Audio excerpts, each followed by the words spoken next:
स्वागत है आप सभी का हमारे YouTube चैनल यूके अकेडमी में। पिछले वीडियो में मैंने बताया था कि कम्युनिकेशन क्या होता है और कम्युनिकेशन में जो भी टर्म्स होते हैं उनमें क्या कौन कौन से शब्दों का प्रयोग होता है। आज हम जानेंगे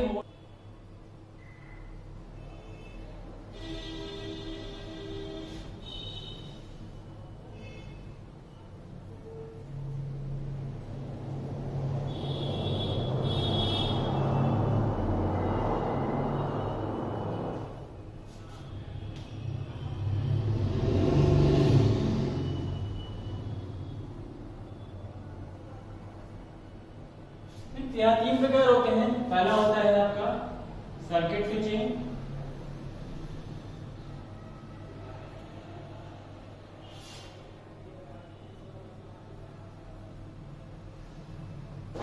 दूसरा होता है मैसेज स्विचिंग,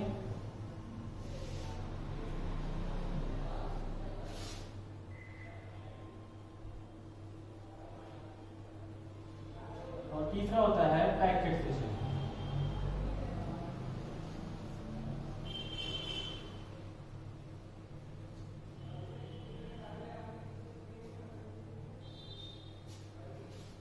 तो हम मेनली वर्तमान में सबसे ज्यादा पैकेट स्विचिंग का यूज करते हैं। सर्किट स्विचिंग जो पुराने टेलीफोन सिस्टम होते थे उनमें यूज किया जाता था। इसमें बड़ी खामियां थी, बड़ी कमियां थी, इसलिए इसके बाद मैसेज स्विचिंग का प्रयोग किया गया। फिर उसकी जो कमियां थी उसको सही करने के लिए पैकेट स्विचिंग का प्रयोग किया गया। तो ये होता क्या है, ये जो मार्ग जो हमारा होता है जब भी हम कम्युनिकेट करना चाहते हैं, यानी कि किसी डिवाइस से एक डिवाइस से दूसरी डिवाइस में इंफॉर्मेशन का आदान प्रदान करना चाहते हैं, तो हम लोग कम्युनिकेशन के लिए किसी न किसी प्रकार का मार्ग बनाएंगे। मार्ग मतलब जैसे आपको ही अपने घर से किसी और जगह जाना है तो आप उसके लिए क्या करते हैं, मार्ग चुनते हैं और मार्ग में चलने के लिए साधन चुनते हैं कि किससे हम जाएंगे या किस प्रकार के साधन से हम समय से पहुंच जाएंगे या हमको कम खर्च आएगा। तो ठीक उसी प्रकार से यहाँ पर क्या है, कई प्रकार के मार्ग होते हैं, कई प्रकार के तरीकों से मार्गों को बनाया जाता है। यहाँ मेनली तीन प्रकार के तरीके हैं। पहला है सर्किट स्विचिंग, दूसरा है मैसेज स्विचिंग, तीसरा है पैकेट स्विचिंग। तो सर्किट स्विचिंग को देखते हैं सबसे पहले क्या होता है, जो पुराने हमारे पास टेलीफोन नंबर सिस्टम होते थे, यानी कि जो बेसिक टेलीफोन की बात करते हैं, तो उसका क्या होता है, नेटवर्क का एक जाल बना होता था। मतलब जितने लोगों के घर में कनेक्शन होता था नेटवर्क का या टेलीफोन का, केवल वही लोग आपस में कम्युनिकेट कर पाते थे। तो होता क्या था, एक बहुत बड़ा जाल टेलीफोन सिस्टम का बना होता था। लेकिन अंतर क्या है उसमें कि जाल बना तो रहता था, तो क्या 24 घंटे क्या हम उन टेलीफोन में जो जाल बना हुआ है, क्या हम उन लाइनों का प्रयोग करते थे? नहीं करते थे। हम कब, जब भी हमको कभी किसी एक व्यक्ति से दूसरे व्यक्ति तक बात करनी होती थी, तब हम सबसे पहले उस पर नंबर डायल करते थे। तो वो नंबर जब डायल होता था तो सबसे पहले कहाँ जाता था, मान लीजिए ये सेंटर है, ये टेलीफोन एक्सचेंज तक जाता था।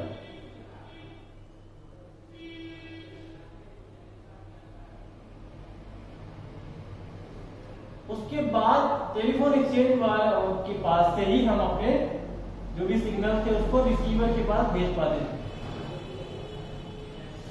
ठीक, अब यहाँ पर वायर तो बहुत सारी पड़ी होती थी, लेकिन जब हमें कॉल करनी होती थी तभी हमारा सर्किट स्थापित होता था। मतलब कि पहले से पड़े हुए नेटवर्क के बहुत बड़े जाल में जब कोई एक कंप्यूटर किसी दूसरे कंप्यूटर से या कोई एक सेंटर किसी रिसीवर से या कोई एक व्यक्ति किसी दूसरे व्यक्ति से कम्युनिकेट करना चाहता है, तो उस समय कम्युनिकेशन के लिए जब हम कोई सर्किट स्थापित करते हैं, केवल उसी समय सर्किट बना तो पहले से ही रहता है। मतलब ऐसा नहीं है कि भाई आपने कनेक्शन लिया, आप बात नहीं कर रहे तो टेलीफोन लाइन काम नहीं करेगी।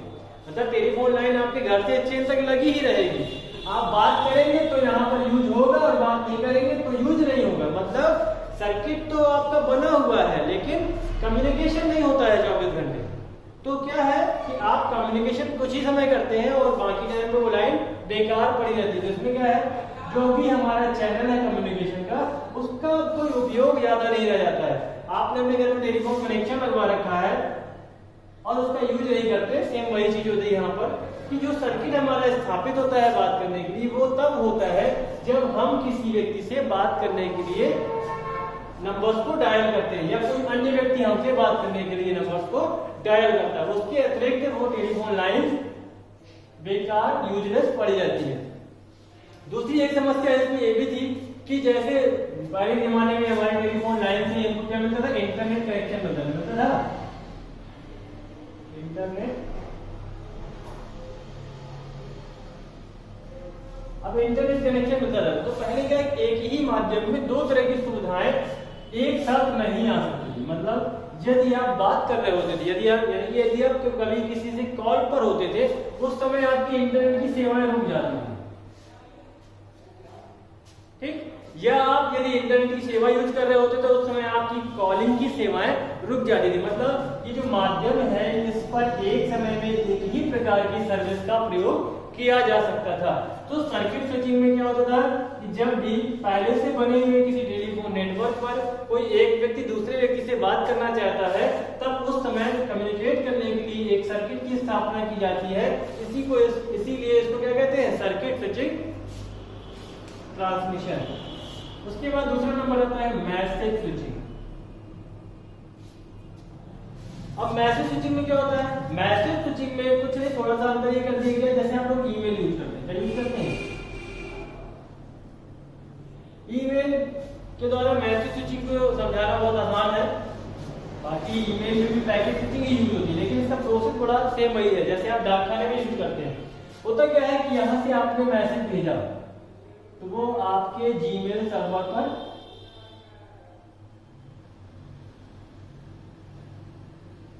स्टोर हो जाता है। मतलब किसी भी व्यक्ति ने जब भी किसी अन्य व्यक्ति को मैसेज भेजना होगा तो वो सबसे पहले कहां जाएगा,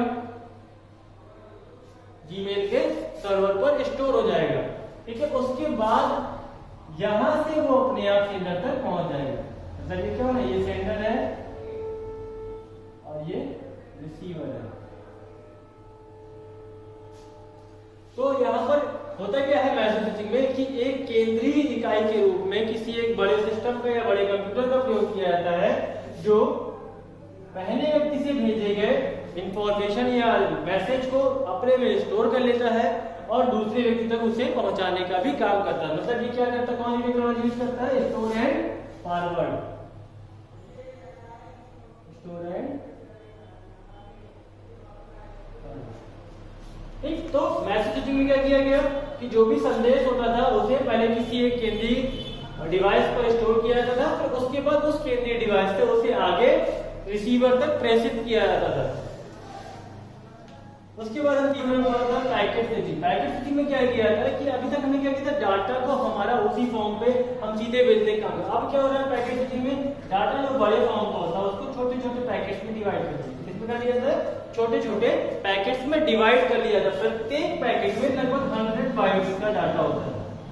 मतलब जो हमारे जो पैकेट जो डिवाइड किए जाते हैं, लगभग एक पैकेट में 100 बाइट्स तक का डाटा होता है। और साथ में उसमें कुछ अन्य इंफॉर्मेशन भी होती है, जैसे सेंडर का आईपी एड्रेस, रिसीवर का आईपी एड्रेस, सिंक्रोनाइजेशन के लिए आवश्यक बिट्स होती है, और जो उनका क्रम होता है कि भाई मान लीजिए पैकेट है तो इस पे और भी इंफॉर्मेशन होगी कि मेरे आगे कितने पैकेट्स भेजे जा चुके हैं और मेरे पीछे कितने पैकेट्स हैं और मेरा सीरियल नंबर क्या है। तो वो सारी इंफॉर्मेशन इन पैकेट्स में अटैच कर दी जाती है और इसे नेटवर्क पर भेज दिया जाता है। अब इन पैकेट्स का सबसे बड़ा फायदा ये होता है कि ये पैकेट्स किसी भी रूट से जा सकते हैं। मतलब इन्हें जो रूट खाली मिलेगा ये उस रूट से जाएंगे, और ये भटकते क्यों नहीं है, क्योंकि इन पैकेट्स में सेंडर और रिसीवर दोनों के ही आईपी एड्रेस तथा मैक एड्रेस की इंफॉर्मेशन पाई जाती है। ये अपने आप राउटर के द्वारा, एक राउटेड टेबल के द्वारा आसानी से अपने रिसीवर तक पहुंच जाते हैं। तो इस प्रकार से जो पैकेट स्विचिंग हुई, इसने क्या किया, हमारी अधिकतर समस्याओं को समाप्त कर दिया। मतलब कि जब भी हम चाहें तो डेटा को पैकेट के रूप में आसानी से किसी भी रूट से भेज सकते हैं। ना तो हमारे डेटा के ट्रैफिक में कोई प्रॉब्लम आएगी, ना डेटा की कोलाइड होने का कोई डर रहेगा, मतलब डेटा के टकराव का कोई डर नहीं रहेगा, और डेटा हमारा किसी भी डेटा रूट से आसानी से अपने रिसीवर तक पहुंच जाता है।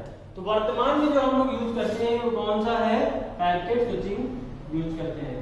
जितने भी हम लोग इंटरनेट पे कोई भी डाटा भेजते हैं या व्हाट्सएप वगैरह में कोई भी डाटा देते हैं तो डेटा किस फॉर्म में जाता है, पैकेट के फॉर्म में जाता है। पैकेट में उस इंफॉर्मेशन से संबंधित लगभग 100 बाइट की सूचना रहेगी और साथ में सेंडर रिसीवर के IP address, MAC address, synchronization की बिट्स और सीरियल नंबर तथा प्रेषित किए गए पैकेट्स की संख्या, ये सारी जानकारी उसमें अतिरिक्त रूप से अटैच कर दी जाती है, जिसके द्वारा ये आसानी से अपने रिसीवर तक पहुंच पाता है। ठीक है, तो आज हम इतना ही पढ़ेंगे। फिर से एक बार रिकॉल कर लेते हैं। सर्किट स्विचिंग में क्या होता है? सर्किट स्विचिंग में टेलीफोन नेटवर्क का प्रयोग किया जाता है, जिसमें एक व्यक्ति जब दूसरे व्यक्ति से बात करना चाहता है तो उस समय के लिए वहां पर एक सर्किट स्थापित कर दिया जाता है, जिसके द्वारा वो एक दूसरे से कम्युनिकेट कर पाते हैं। इसमें एक समस्या थी, यदि आप इंटरनेट सुविधा यूज कर रहे हैं तो कॉलिंग नहीं कर पाएंगे, अगर कॉलिंग यूज कर रहे हैं तो इंटरनेट का यूज नहीं कर पाएंगे। उसके बाद दूसरा नंबर आता है मैसेज स्विचिंग का। तो मैसेज स्विचिंग में क्या किया गया था कि एक केंद्रीय सर्वर या एक केंद्रीय कंप्यूटर का प्रयोग किया जाता है, जिसमें सेंडर अपने डाटा को भेजता है और रिसीवर वहीं से डाटा को प्राप्त कर लेता है। मतलब यहाँ पर डायरेक्ट ट्रांसमिशन नहीं होता है, यहाँ पर डेटा को ट्रांसमिशन करना है तो उस केंद्रीय कंप्यूटर के द्वारा ही करना पड़ता है। मतलब एक केंद्रीय कंप्यूटर के माध्यम से जो भी नोड यहाँ नेटवर्क में होंगे वो डेटा का ट्रांसमिशन करेंगे। तीसरा नंबर हमने पढ़ा पैकेट स्विचिंग का। तो पैकेट स्विचिंग में क्या होता है कि डेटा को हम छोटे छोटे पैकेट्स में तोड़ लेते हैं और उन पैकेट्स को नेटवर्क की सहायता से हम सेंडर से रिसीवर तक भेजने का कार्य करते हैं। तो पैकेट्स में तोड़ने का ये फायदा होता है कि वो किसी भी रूट से होते हुए अपने रिसीवर तक पहुंच जाते हैं। अब वो कैसे पहुंच जाते हैं? क्योंकि उन पैकेट्स में सेंडर और रिसीवर दोनों के आईपी एड्रेस, मैक एड्रेस, इन सभी की जानकारी होती है, जिसके द्वारा वो आसानी से अपने रिसीवर तक पहुंच जाते हैं। ठीक है, फिर आज के लिए इतना ही। Thank you.